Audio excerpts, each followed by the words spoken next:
mendengar Yesus dan orang Saduki, saya baca dari sini aja karena nggak kelihatan. Lalu seorang ahli Taurat yang mendengar Yesus dan orang-orang Saduki bersoal jawab dan tahu bahwa Yesus memberi jawab yang tepat kepada orang-orang itu. Datang kepadanya dan bertanya, perhatikan, hukum manakah yang paling utama?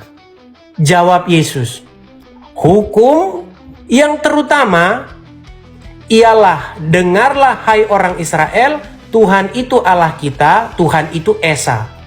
Kasihilah Tuhan Allahmu dengan segenap hatimu dan dengan segenap jiwamu dan dengan segenap akal budimu dan dengan segenap kekuatanmu. Dan hukum yang kedua ialah kasihilah sesama manusia seperti dirimu sendiri. Tidak ada hukum yang lain yang lebih utama daripada kedua hukum itu. Perhatikan ini.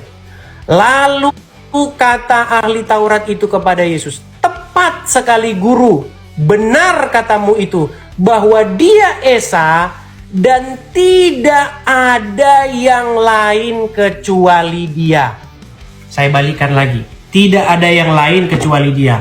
Jadi ketika kamu punya satu sepeda motor, kamu tidak bisa bilang sepeda motormu itu Esa. Kamu bisa bilang sepeda motormu satu, tapi kamu tidak bisa bilang Esa. Inilah bedanya Esa dengan satu. Kalau satu artinya kamu cuma punya itu, tapi kalau Esa artinya tidak ada yang seperti yang kamu punya. Nah itu maksudnya. Udah paham atau belum paham? Kalau belum paham, saya ulangin lagi. Irma udah paham. Irma paham apa yang Bang Edi sampaikan. Cuma Irma bingungnya gini. Nah di situ kan Yesus itu kan menyuruh dia itu menyembah Tuhannya dia atau Tuhannya Yesus. Nah kenapa orang Kristen menyembah Yesus itu sendiri? Nah sedangkan Bang Edi saja mengatakan bahwa Bang Edis bilang Yesus itu punya Tuhan. Nah kenapa Bang Edis nih dan kawan-kawan yang lain tidak menyembah Tuhannya Yesus itu? Mereka malah menyembahnya Yesus itu sendiri, padahal Yesus itu mengatakan suruh menyembah dan berbakti kepada Allah itu sendiri gitu. Baik, pertanyaan yang bagus, mantap. Jadi teman-teman, firman ini mewakili pertanyaan orang-orang Muslim keseluruhan. Yesus saja menyuruh menyembah Bapa di surga, menyuruh menyembah Allah, bukan Allah ya Irma ya, jangan salah paham. Yesus saja menyuruh menyembah Allah Bapa di surga. Kok kamu malah menyembah Yesus? Baik. Lagi-lagi Irma, kita jangan terjebak di kata menyembah ya. Ketika Yesus dicobai di padang gurun, iblis berkata, jika engkau sujud menyembah kepadaku, jika engkau menyembah kepadaku, maka semua yang ada di bumi ini akan kuberikan kepadamu. Apa kata Tuhan Yesus? Ada tertulis, ya, engkau harus menyembah Tuhan Allahmu. Dan kata-kata ini yang sering dipakai oleh orang Muslim. Jadi kita harus bahas dulu pengertian menyembah Irma. Sebenarnya kata menyembah ini tidak tepat di sini. Saya tunjukkan ya. Sebenarnya kata di sini yang paling tepat itu adalah berbakti. Sebentar.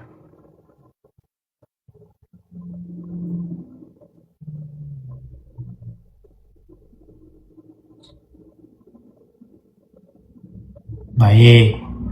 Saya balikkan dulu kamera saya. Ketika Tuhan Yesus dicobai di padang gurun di dalam Lukas pasal yang keempat, saya balikkan lagi ya. Ayat yang ke-8. Baik. Lihat nih, ya inilah yang sering dipakai oleh orang Muslim. Yesus saja menyuruh menyembah Allah, kok kamu malah nyembah Yesus? Perhatikan. Jadi, jikalau engkau menyembah aku, seluruhnya itu akan menjadi milikmu.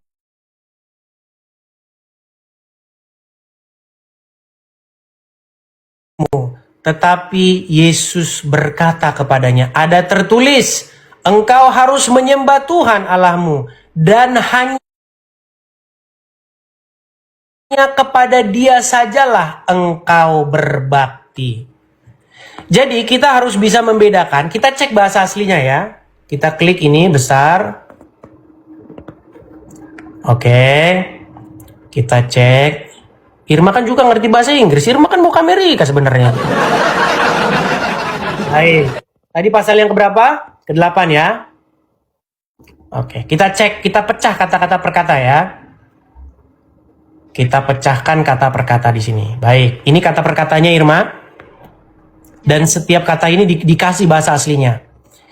And Jesus answered. Yesus menjawab. Him ini maksudnya adalah iblis itu. Tertulis,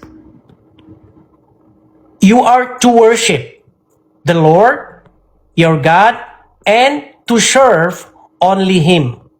Nah, jadi kalau kata worship di sini kalau kita lihat kata yang di worship di sini itu proskuneo. Nah, kalau kita balik lagi di sini ada kata-kata serve, ya. Nah ini latrioe latrewo. Nah, jadi kita harus bisa membedakan ini. Saya balik dulu kacamata saya, kamera saya sebentar. Jadi begini Irma. Sebenarnya kata-kata proskuneo atau yang sering diterjemahkan orang menjadi menyembah, kadang-kadang diterjemahkan berbakti, itu sebenarnya bisa kita lakukan kepada siapa saja. Yang tidak boleh kita lakukan itu adalah kepada iblis. Contoh, kata yang di dalam bahasa Arabnya itu Irma, itu adalah abada. Abada, abdu. Nah, orang-orang Islam menurut Al-Quran itu diciptakan tiada lain tiada bukan hanyalah untuk berabdu, beribadah kepada Allah. Irma, selama kamu jadi orang Islam, pernah nggak kamu mendengar kata-kata beribadah kepada orang tua? Pernah. Oke.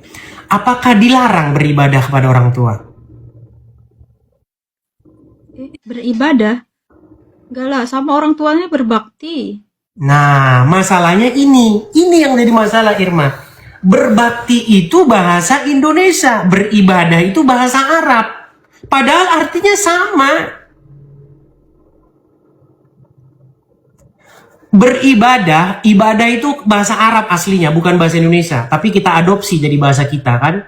Bahasa asli ibadah itu adalah bahasa Arab. Dari akar kata abdu, abada, penghambaan diri. Nah, di dalam Al-Quran, itu manusia diciptakan untuk menghamba kepada Allah. Berbakti kalau bahasa Indonesianya. Bagaimana cara berbakti kepada Allah? Dengan cara mengikuti perintah-perintahnya. Betul nggak? Ya, betul. Salah satu perintah Allah adalah untuk berbakti kepada orang tua. Betul? Betul. Jadi ketika kita berbakti, beribadah kepada orang tua, itu sebenarnya bentuk kita berbakti kepada Allah. Dalam ajaran Islam ini kita ngomong. Nah, di dalam ajaran Kristen juga begitu. Bentuk ketaatan, bentuk penghambaan diri kepada Bapa di surga, itu adalah dengan cara kita berbakti mengikuti Yesus. Jadi, di sini ini sebenarnya masalah bahasa saja, Irma. Kalau misalnya kamu mempermasalahkan, Yesus saja menyuruh berbakti kepada Bapa di surga, kok kita berbakti kepada Yesus? Itu sama seperti ini, Irma. Allah saja menyuruh berbakti kepada dia, kok ngapain kita berbakti sama orang tua? Jadi lucu. Begitu. Makanya yang harus kita pahami itu Irma, kita itu harus mengerti sebuah bahasa. Begitu. Atau kamu masih tidak paham? Coba. Irma paham yang Bang Edis katakan. Tapi Irma mau tanya lagi, boleh? Apa itu? Silakan. Tapi sebentar, sebelum kamu bertanya, saya belum bertanya. Irma, Ya. Bapa di surga sudah menyuruh supaya orang berbakti kepada dia. Bagaimana cara berbakti kepada Bapa di surga? Yaitu dengan cara berbakti kepada Yesus. Berbakti itu sebenarnya sebuah kegiatan mentaati, melakukan apa yang dia suruh. Melayani, begitu. Betul. Nah, bagaimana cara kita melayani? Bagaimana cara kita taat, mengikuti perintah Bapa di surga? Dengan cara taat mengikuti perintah Yesus. Dengan cara taat mengikuti Yesus. Masalahnya begini, Irma. kenapa kamu malah taatnya kepada Allah dan Rasul-Nya? Bukan taat kepada Bapa dan Yesus. Kan Bang Edis, dalam Islam pun sama, orang Islam itu berbakti kepada Isa Al-Masih. Cuma kan kalau Bang Edis kan manggilnya Yesus, tapi kalau kita itu manggilnya Isa Al-Masih gitu. Kita mengakui Isa Al-Masih, kita berbakti, bahkan kita memuliakan juga Isa Al-Masih, Bang Edis. Baik. Tapi orang Islam menyembah Tuhannya Isa Al-Masih, bukan menyembah Isa Al-Masihnya. Lagi-lagi kita ngulang menyembah. Ya maksudnya kita berbakti lah ya, kita berbakti. Jangan pakai istilah menyembah ya, karena menyembah ini, Irma, itu sebenarnya perbuatan yang bisa dilakukan kepada siapa saja, begitu loh. Contoh, misalnya ada malaikat disuruh menyembah kepada Adam di dalam Al-Quran, tahu itu? Ya tahu. Sujud, menyembah itu kan bahasa Indonesia, bahasa Arabnya sujud. Nah, di dalam Alkitab yang dilarang itu adalah sujud kepada setan. Sujud berbakti kepada setan, itu yang dilarang. Begitu. Di dalam Alkitab jangan salah loh.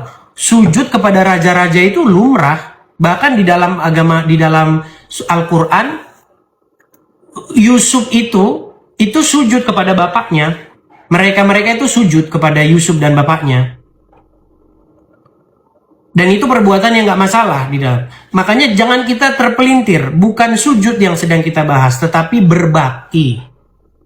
Begitu. Terus tadi kamu mengklaim bahwasanya kamu berbakti kepada Isa Al-Masih. Nah, masalahnya begini Irma.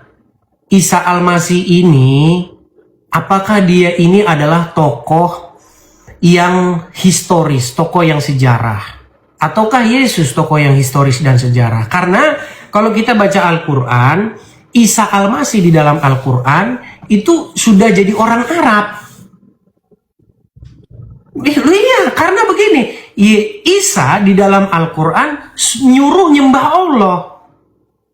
Sementara kalau kita mau belajar secara sejarah arkeologis, ya, Isa kan harusnya bukan orang Arab, setuju? Ya, setuju. Kalau dia bukan orang Arab, berarti mustahil dia nyuruh nyembah Allah. Karena apa? Kalau dia orang Ibrani, tidak ada di dalam bahasa Ibrani kosakata Allah, Irma.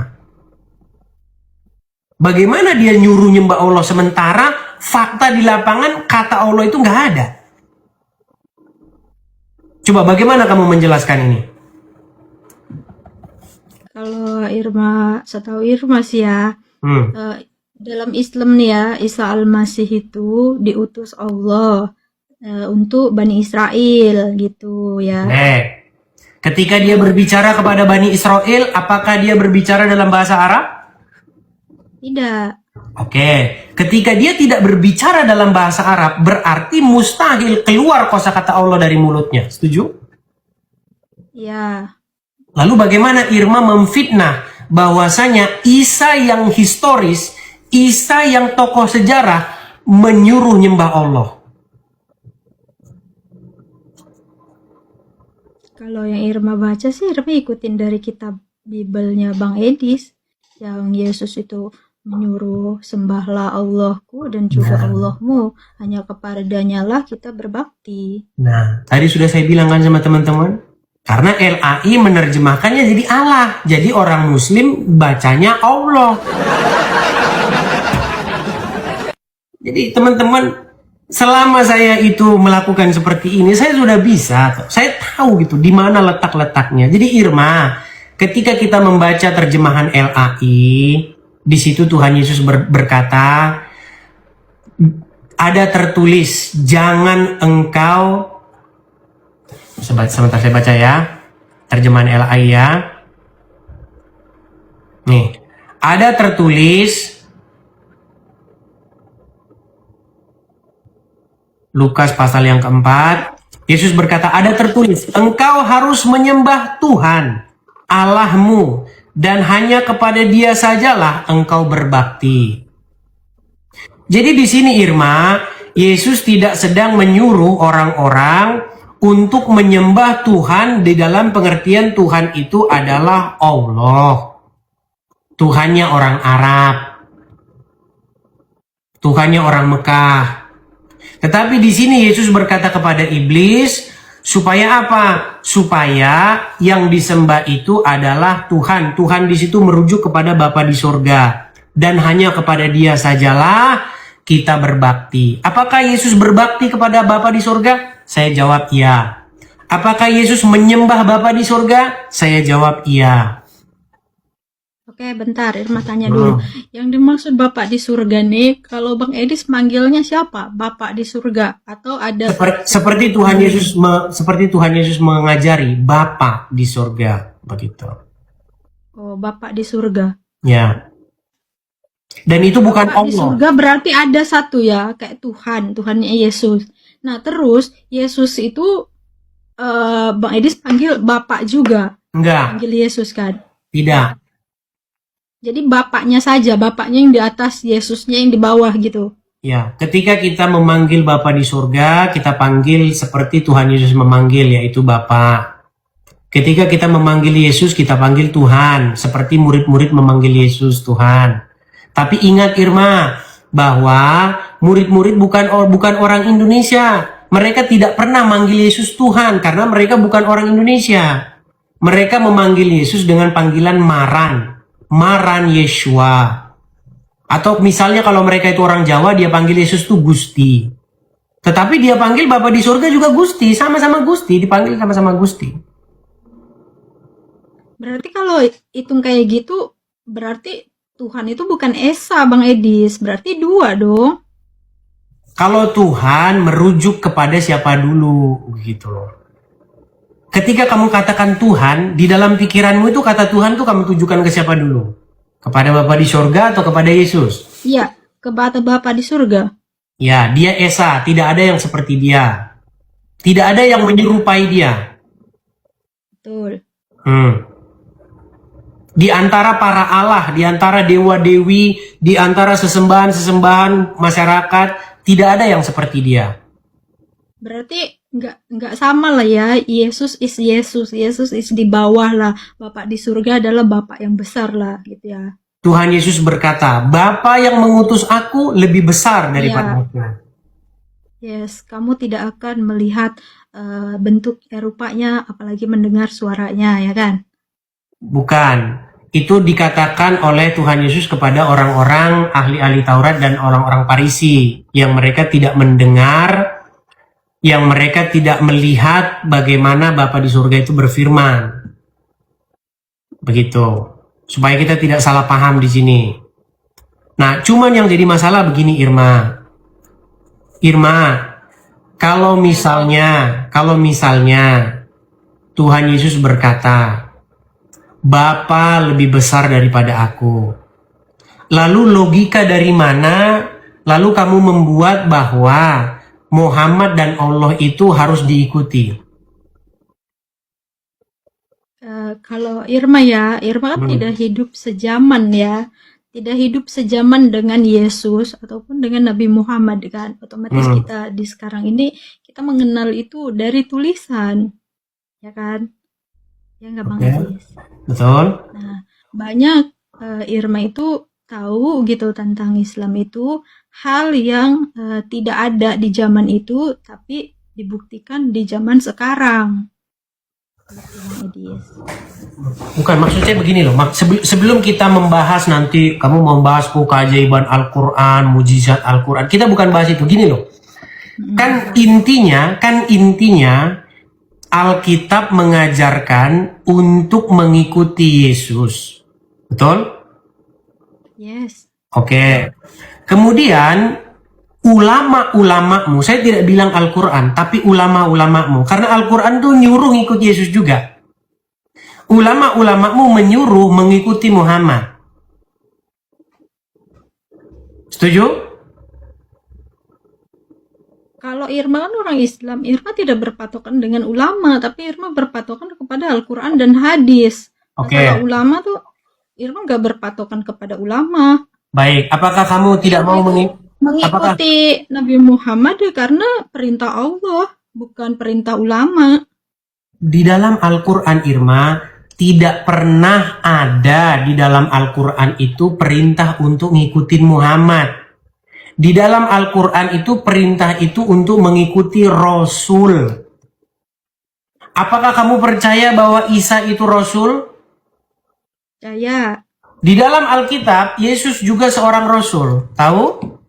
Banyak orang Kristen ini nggak mau, Yesus bukan Rasul katanya. Di dalam Alkitab, Yesus seorang Rasul. Tahu? Yes, Irma Nah, tahu. kata rasul itu sebenarnya merujuk kepada Yesus. Di dalam bahasa aslinya itu Roshel. Rosh itu Rosh dari L. Ini banyak hal yang nggak diketahui orang-orang ini. Jadi rasul itu sebenarnya bahasa Ibrani dari kata Roshel. Rosh daripada sang L. Begitu.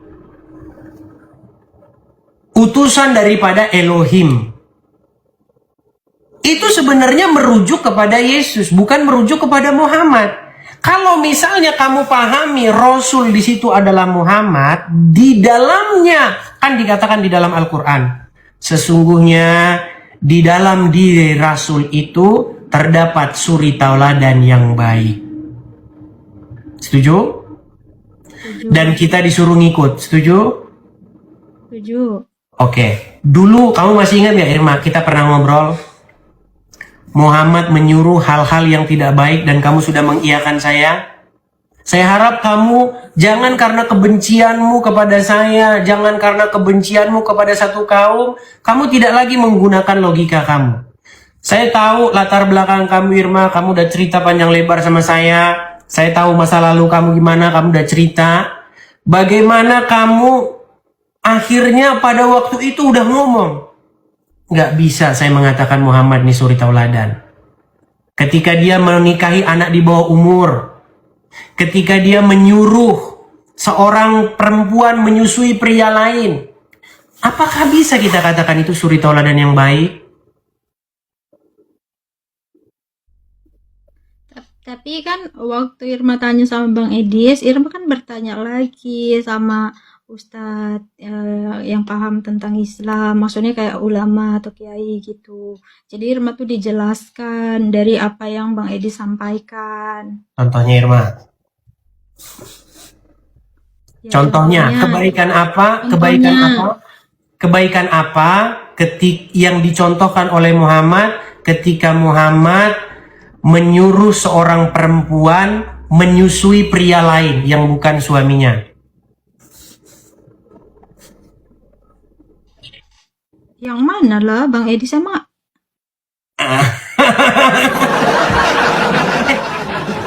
Jangan dijeda, Irma.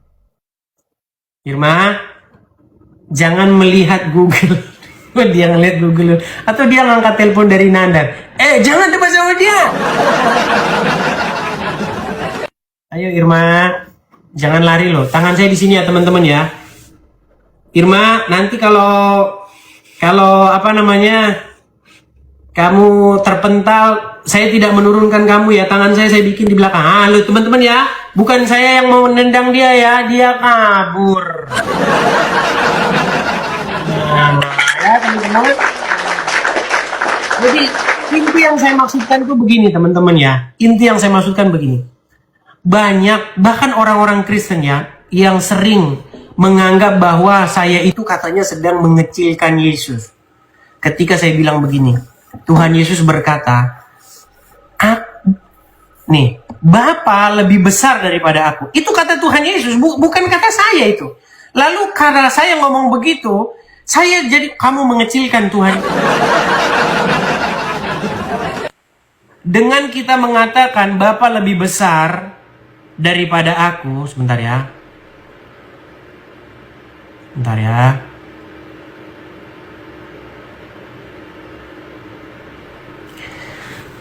Itu bukan berarti Islam tuh jadi benar, bukan.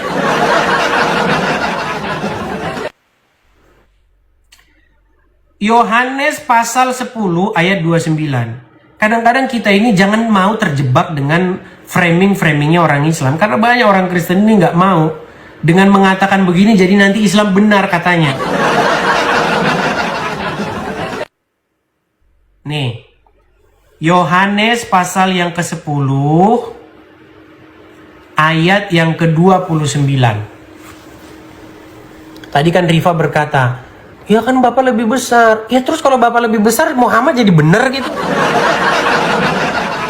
Ya enggak.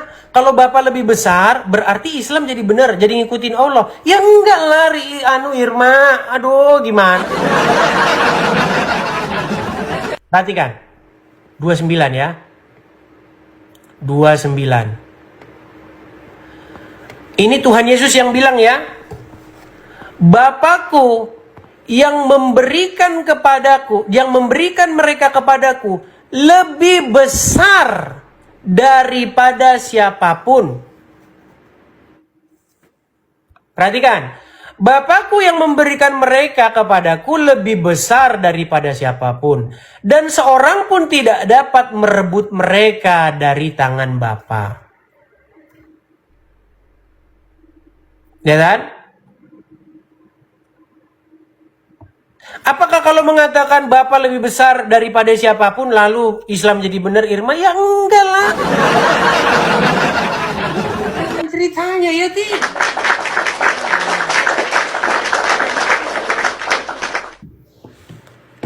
yang saya sayangkan itu kadang-kadang